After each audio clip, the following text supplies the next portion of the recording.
Hello there, Mad Mike here, and welcome back to the channel. And today we have kind of a little bit of an interesting news story that again shows some, I think, outdated industry tactics by Hollywood to kind of save a movie that's floundering at the theaters. And this has to do with Birds of Prey. The box office numbers for the opening weekend for Birds of Prey was about $33 million. Which was well below what it was projected at. It was projected somewhere between 50 and 55 million. It fell way short of that.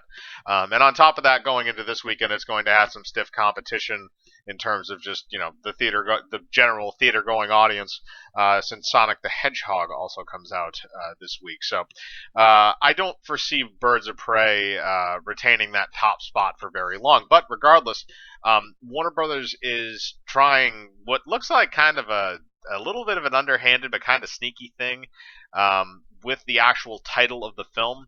Now, the actual official title of the film, it's still going to be listed as on IMDb and every other site, is Birds of Prey and the Fantabulous Emancipation of One Harley Quinn. That is the full that is the full mouthful title of this film. It is now they're changing the title, but it's kind of interesting because they're not doing it. Like I said, they're not doing it officially. They're not doing it on stuff like IMDb or anything, or like changing the title on the posters and stuff. They're just asking that theaters actually list the film as something else, which is specifically Harley Quinn colon and not and Harley Quinn colon Birds of Prey. That is the title that they wanted to be listed as in the theaters, because basically they want to highlight the fact, hey, it's the Harley Quinn movie. Come watch the Harley Quinn movie. So it's really more or less for that. They're trying to advertise the fact that Margaret Robbie is in this movie, which is really the only thing they kind of have going for it. There's not a lot going on. I mean, you have Mary Elizabeth Winstead, you have Rosie Perez, and there's some known names in there, but nobody with a huge audience pull like Margaret Robbie does. So they're really just highlighting her. Actually, sorry, I stand corrected. Maybe Ewan McGregor's, or maybe they could use him too. But they're really trying to highlight Margaret Robbie because this is kind of the Harley Quinn movie. So that's really why they want to try and do that. But it's kind of underhanded because, like, okay, I'm aware that you're trying to save the theatrical run of this film, but by this point, you're not going to make up $20 million in deficits on your opening weekend by just changing the name that it's listed at most theaters.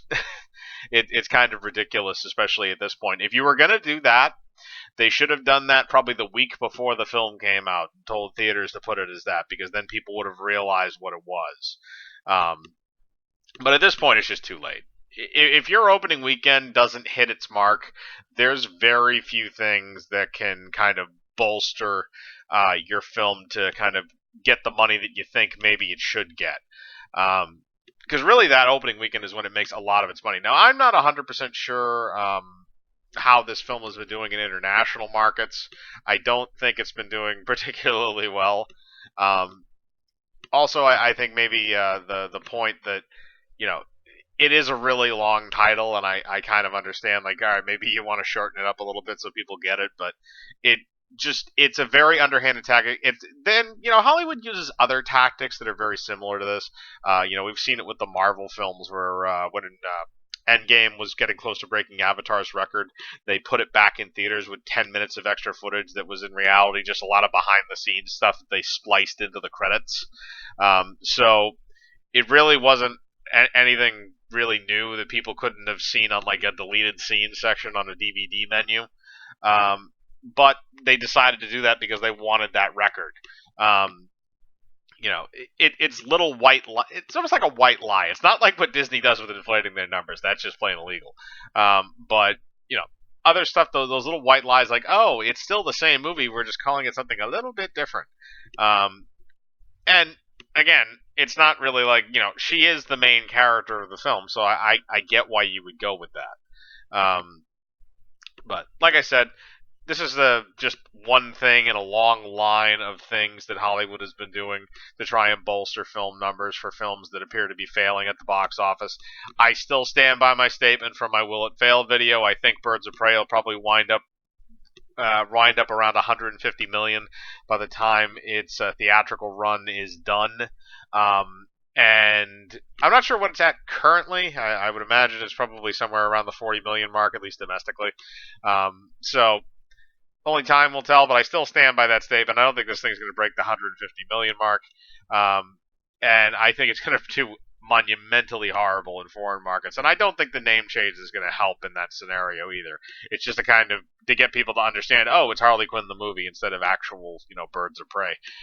So, that's my opinion on this, but I kind of want to know yours. Do you think this is just kind of an underhanded tactic? Do you think this is something that they're desperate and they need to try and get the film to make some kind of money, or do you think this is just because they wanted to try and clarify things for people that were looking to find the film, even though just typing in Birds of Prey probably would have been perfectly appropriate? um, Again, leave your thoughts in the comments below. I like to read them. Hit the bell for notifications, hit the like button, subscribe, and remember, I live my life free of compromise. Do you?